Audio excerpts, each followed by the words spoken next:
kind of like a direct blow to the heart of our musician community. I'm Fox 13 News reporter Darian DeBrule in Salt Lake City, where what's become known to some as a summer community tradition is now coming to an end. Inside a Sugarhouse bungalow, you'll find 81-year-old Carolyn Turkanis, a woman who has a timeless love for music.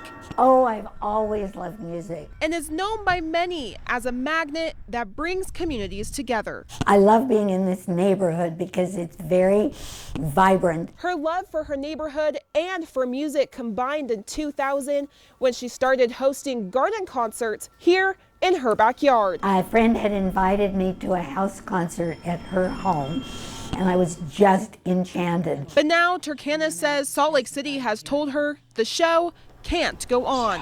Since 2022, she's received 3 letters from the city saying her concerts are in violation of city code. The city, I believe, heard from a neighbor, and then the city sent me a notice, civil notice. I reached out to Salt Lake City to learn more about the code violations or any complaints, but I have not received additional information at this time. Hearing that Carolyn's no longer allowed to have concerts is pretty heartbreaking for me and for my band and for all the other musicians and concert goers. Turkanis says she's always tried to be a good neighbor.